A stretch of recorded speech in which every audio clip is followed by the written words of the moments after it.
señalen la expresión más reducida posible para secante cuadrado de alfa sobre 2 más tangente cuadrado de alfa, todo por 1 más coseno cuadrado de alfa. Bien, comenzaremos pasando todo a seno y coseno. Entonces acá tenemos la secante cuadrado de alfa, que es igual a 1 sobre el coseno cuadrado de alfa, dividido 2 más la tangente cuadrado de alfa, 2 más la tangente cuadrada. Ya sabemos que la tangente cuadrada es igual a el seno cuadrado de alfa sobre el coseno al cuadrado de alfa. Todo esto multiplicado por 1 más el coseno cuadrado de alfa. Bueno, a partir de ahí vamos a trazar la raya principal de fracción.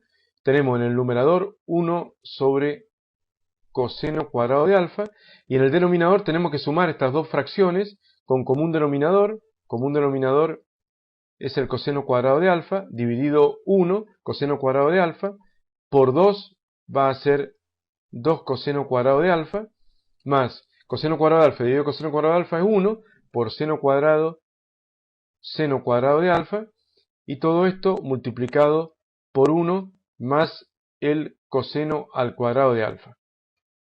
Bien, a partir de ahí, como ya sabemos, se nos van a cancelar los denominadores.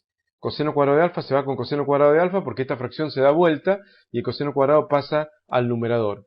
Bien, entonces nos va a quedar, por un lado, lo voy a hacer paso a paso para que no queden dudas. 1 sobre el coseno cuadrado de alfa, que es la fracción que estaba en el numerador, se baja a la altura de la raya de fracción, y la fracción del denominador se da vuelta, pasando el coseno cuadrado de alfa arriba, y 2 coseno cuadrado más seno cuadrado abajo. Bien, en el 2 coseno cuadrado más seno cuadrado se puede hacer un artificio, que sería el siguiente: poner coseno cuadrado de alfa más coseno cuadrado de alfa, que es lo mismo que decir 2 coseno cuadrado de alfa, más seno cuadrado de alfa.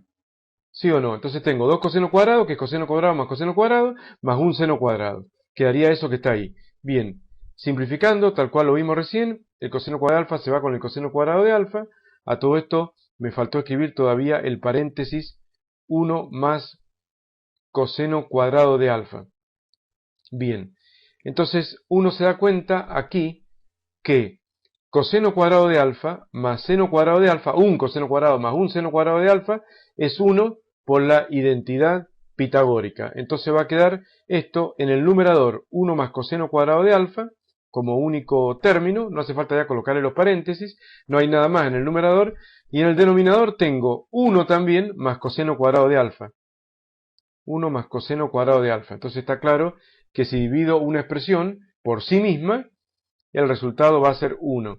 Podríamos decir entonces que se podría cancelar todo el binomio con todo el binomio, y eso prueba que la respuesta correcta es la opción C.